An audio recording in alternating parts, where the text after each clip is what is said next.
On May 13th, 1985, the world looked completely normal. I was 7 years old, graduating first grade, with straight A's. In Atlantic City, a Texas native named Laura Elena Martinez Herring was being crowned Miss USA. Over in Chicago, Hall of Famer Carlton Fisk slid into second base for the 100th stolen base of his career. But while the national news cycle focused on beauty pageants and baseball trivia, a police helicopter hovered over a residential neighborhood in a major American city. And on orders from city leadership, it dropped a military-grade explosive onto a row house full of American citizens.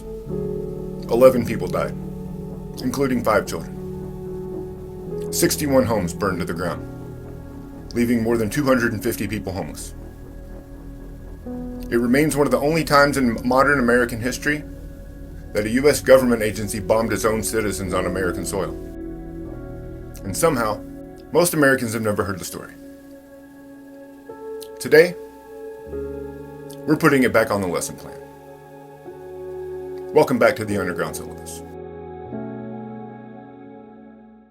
To understand the tragedy on Osage Avenue, we first have to understand the family that lived inside. They called themselves MOVE. It wasn't an acronym. It was a directive. A call to action for society that they believed was fundamentally broken.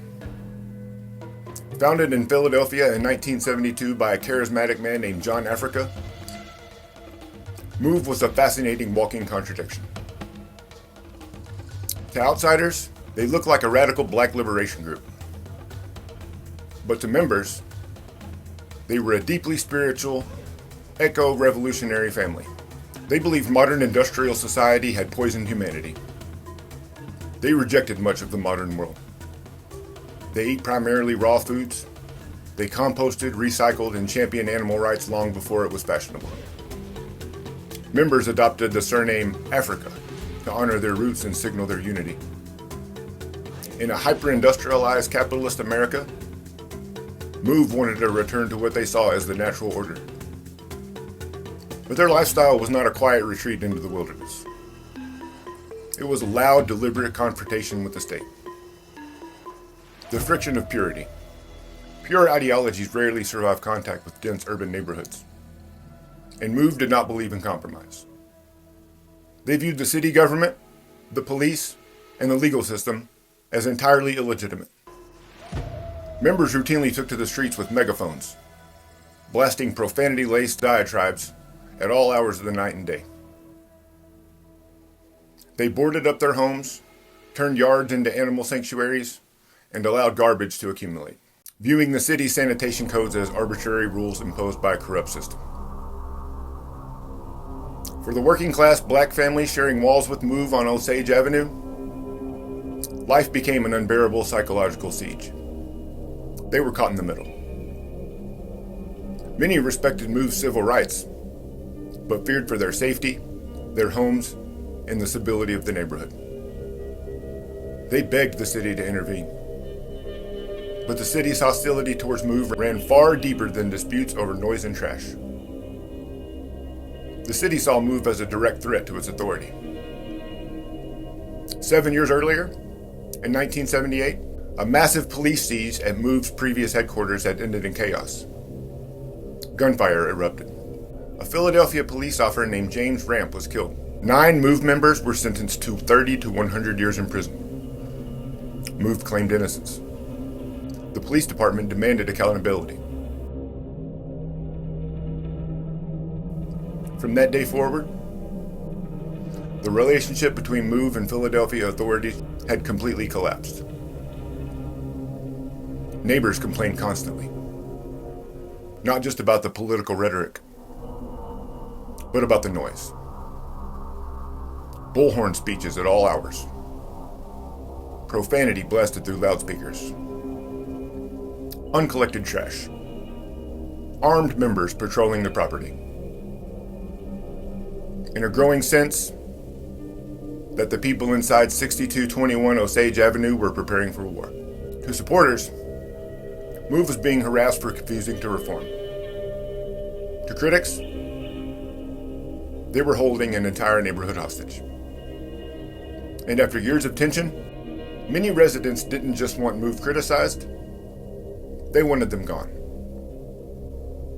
By 1985, the city had a new mayor, Wilson Goode, Philadelphia's first black mayor. For many black Philadelphians, his election felt historic. Proof that the city was changing. But now, Goode had found himself trapped between competing pressures. White working class neighbors demanding action, police leadership demanding force, civil rights leaders warning restraint. Because this wasn't some simple picture of an all-white government crushing a black organization from the outside. Philadelphia had black officials, black police officers, black neighbors. And many of the people most frustrated with Move were black Philadelphians living right there in West Philly. And I feel that whatever has to be done, has to be done. Whatever means are necessary. And that's what I want. Believe it or not, I think they'll have to kill all of them. This is where the story becomes uncomfortable. You can believe Move was mistreated by the state and still admit that they made themselves very hard to defend. You can believe the city had legitimate complaints and still understand that none of those complaints justified what happened next. Because bad neighbors don't get bombed. Difficult people don't lose their constitutional rights. And the city government doesn't get to turn a residential block into a war zone just because patience runs out. Then came the warrants. Police claimed Move members were violating probation conditions, possessing weapons, and making terroristic threats. The city decided that the house had to be cleared. But what happened next looked less like a normal police operation and more like a military assault.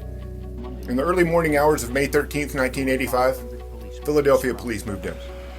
Hundreds of officers, SWAT teams, tear gas, automatic weapons, a water cannon, and an entire residential neighborhood evacuated in advance. That last detail matters, because whether officials admitted it or not, they already knew. This could become catastrophic. Move members refused to come out. Gunfire erupted.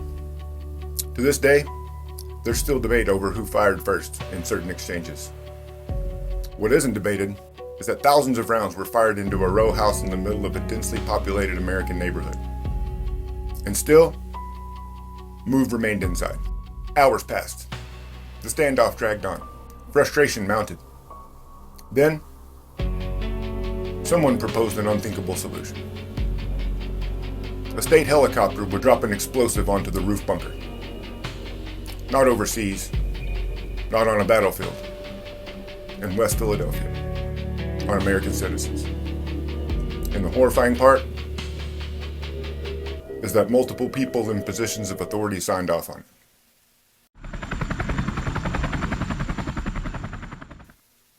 At dawn on May 13th, 1985, the residents of Osage Avenue woke to the sound of bullhorns.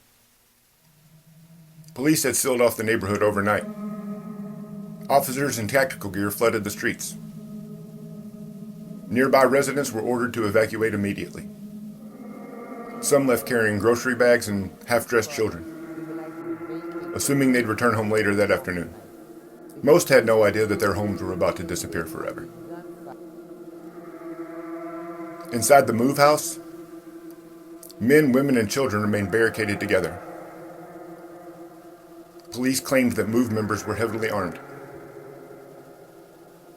Move insisted that the city was preparing an illegal military assault. Both sides believed that they were acting in self-defense. And by sunrise, the possibility of a peaceful resolution was already slipping away. The city demanded surrender. Move refused. What followed barely resembled conventional policing. It looked more like a battlefield. Water cannons blasted the row houses for hours. Tear gas filled the air. Gunfire erupted. Police fired thousands upon thousands of rounds into the home. Neighbors described the sound as constant, like war. Children were still inside. And still, the siege escalated. Helicopters circled overhead. Television cameras broadcast the confrontation live across Philadelphia. The entire city watched in real time as its government lost control of the situation. But the fortified rooftop bunker remained intact. And by late afternoon, city officials reached a decision that would define Philadelphia forever. State police had supplied the city with an explosive, a satchel containing Tovex, a powerful water gel explosive commonly used in mining and demolition. The plan was simple. A helicopter would drop the charge onto the bunker. Officials believed the blast would destroy the rooftop position, disable MOVE's defenses, and end the standoff. Instead, it triggered a catastrophe. At approximately 5:27 p.m., the bomb detonated. The explosion tore through the roof.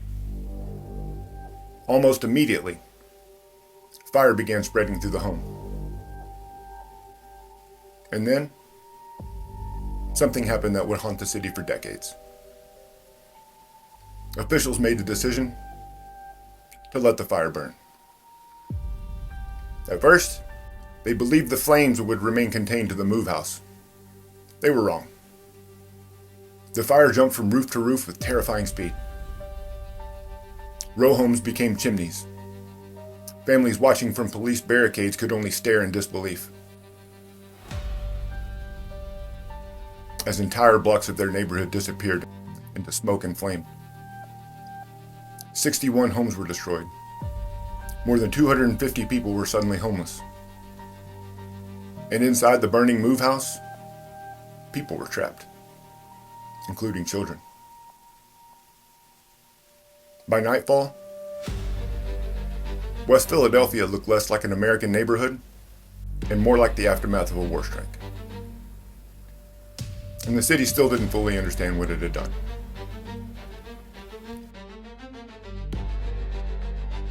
At first, many officials believed that the fire would stay contained to the MOVE house.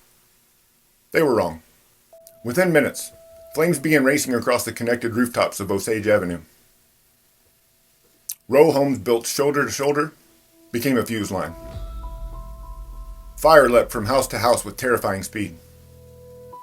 And behind police barricades, families watched their neighborhoods begin to disappear. Some screamed at officers to save their homes. Others simply stood frozen, unable to process what they were seeing. Because this was no longer a police standoff. It was an urban disaster unfolding in real time. And then came the decision. The decision that would define the entire tragedy. Officials ordered firefighters to stand down. Let the fire burn. To city leadership, the flames were now tactical. They believed the fire could destroy the bunker, force MOVE members out, and end the confrontation once and for all. But fires don't obey political strategy. They obey physics. And Osage Avenue was dry, connected, and densely packed. The blaze spread out of control. Black smoke swallowed the sky over West Philadelphia. Entire families watched generations of memories vanish into flames. People who had begged the city for help dealing with MOVE now watched the city destroy their homes instead. Inside the MOVE house, panic and chaos erupted. Adults and children were trapped as smoke and flames tore through the building. Some tried to escape. Survivors later claimed that police opened fire on those attempting to flee. Authorities disputed aspects of those accounts. But what is certain is that by the end of the night, 11 people were dead, including 5 children. One of the few survivors was a 13-year-old boy named Birdie Africa. Another was Ramona Africa. Everyone else perished. By nightfall, 61 homes had been destroyed. More than 250 people were homeless. and an entire section of Philadelphia looked less like a neighborhood and more like the aftermath of an airstrike. The images shocked the nation.